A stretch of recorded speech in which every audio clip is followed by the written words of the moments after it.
Welcome to the last breakfast. Please enjoy the video. You start by checking essentials.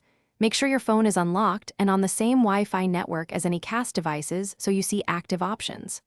Once done, open Settings and search for Cast or go to Connected Devices. This reveals available cast services. You should also pull down the Quick Settings panel to find the cast tile, if present. Now, tap into the cast settings to begin disabling. This targets both persistent notifications and the tile, preventing accidental casting. You now handle the detailed disabling steps. In Cast or Media Output settings, locate each listed device and tap the three-dot menu to remove or forget it. This stops automatic reconnection.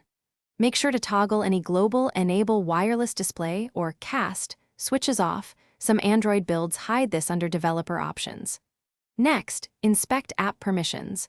Open apps that use casting, then revoke permission to discover nearby devices, so apps can no longer initiate. Finish by removing the cast tile from Quick Settings so you won't accidentally start it. Press and hold the tile, then drag it out or edit the panel.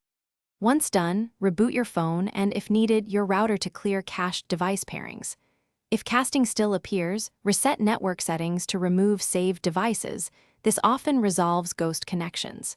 If nothing works, consider a factory reset as a last resort. But first, try forgetting devices on the cast target itself to avoid unnecessary resets.